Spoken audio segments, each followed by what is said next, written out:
Est-ce que je vous ai déjà raconté la fois où je me suis retrouvée couchée par terre dans la salle d'attente du LASIK MD?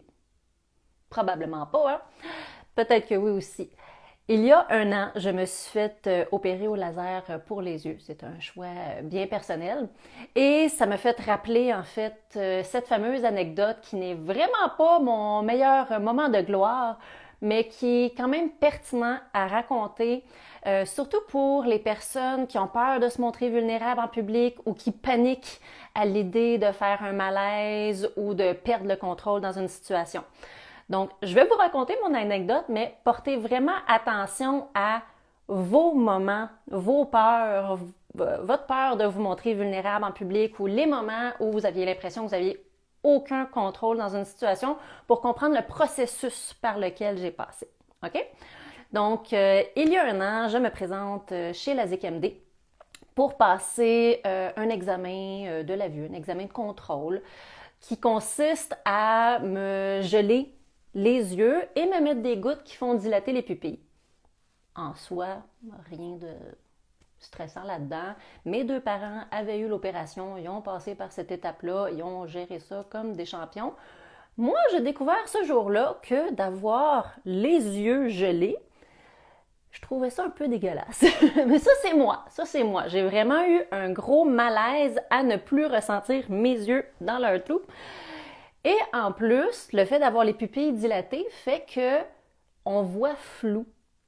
Et moi, quand je suis stressée, j'utilise une technique qui consiste à faire du grounding visuel. Donc, vraiment me concentrer dans le moment présent, à remarquer mon environnement autour de moi, à me concentrer sur ce que j'observe pour sortir de ma tête et mes fameuses ruminations. Mais là, je ne pouvais pas faire ça.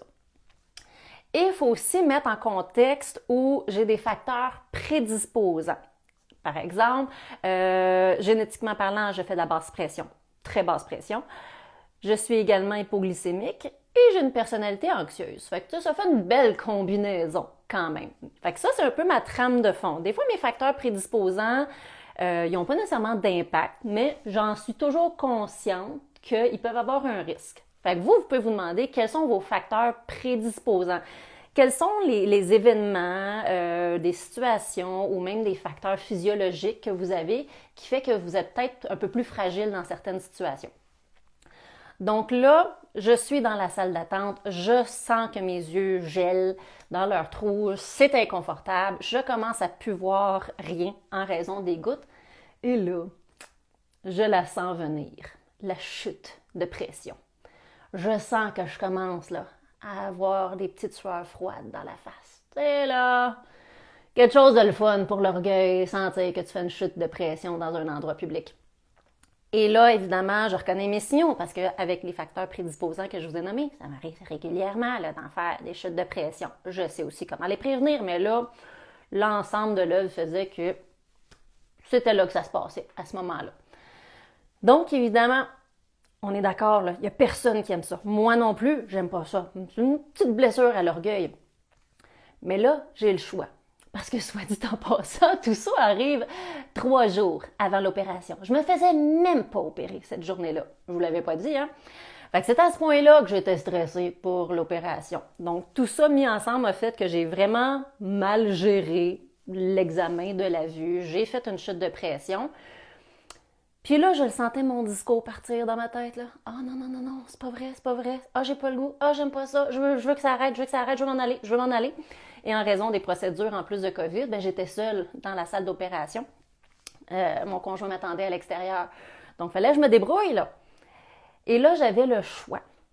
Tout ça a passé très, très vite dans ma tête. Donc, ça, c'est le fameux processus. J'ai vraiment commencé à réfléchir consciemment dans ma tête, de dire, OK, là, tu as le choix, Valérie, là.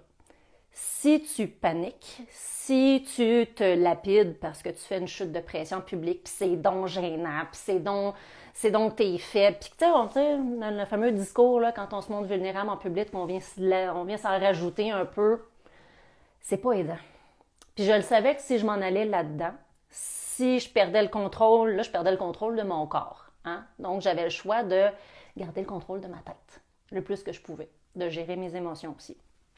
Donc, j'ai essayé de Voir où étaient mes prises. Bon, ben je connais, comme je suis habituée de faire des chutes de pression, je sais à peu près qu'est-ce qu'il faut que j'essaye de faire pour la court-circuiter, mais là, ça ne marchait pas. Ça ne marchait pas, c'était trop élevé.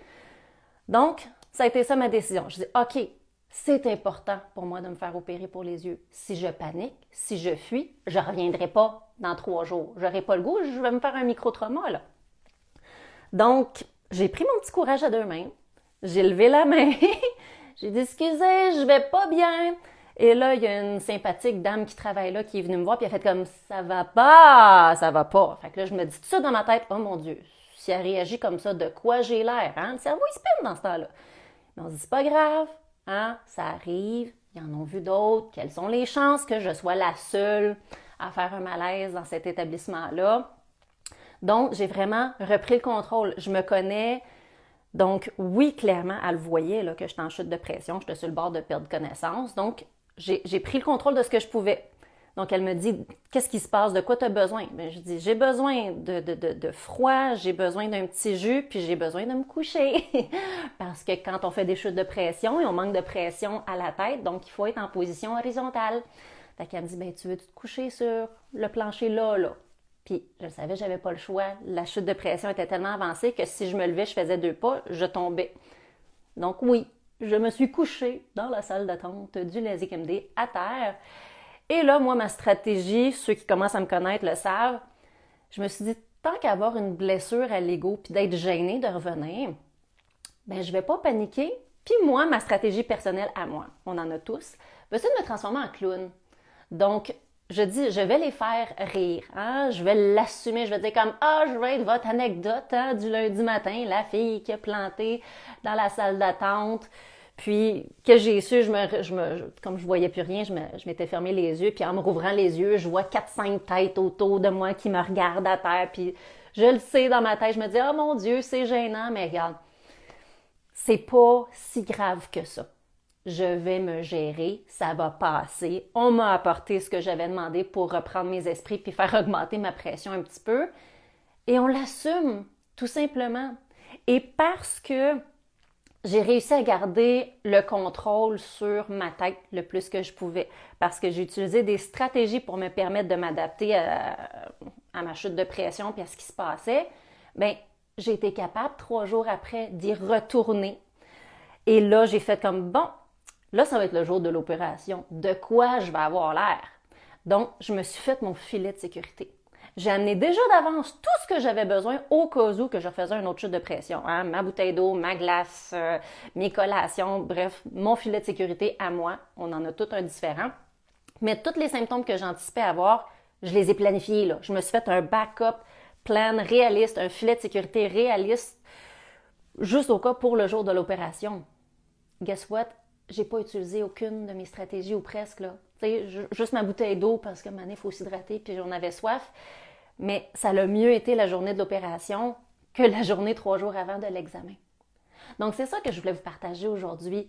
Normaliser qu'on a tous des moments dans notre vie où vraiment on se sent vulnérable. En public, c'est gênant, c'est inconfortable, mais comment on réagit, où on arrive à trouver des prises de contrôle qui émanent souvent de soi, hein, des choix qu'on fait dans nos réactions, hein, de nommer, d'accepter l'aide, si on est capable de tourner un petit peu d'autodérision, mais attention pour ne pas franchir le gap de l'autoflagellation, parce que là c'est pas aidant, bien, ça nous permet quand même de remplir nos buts.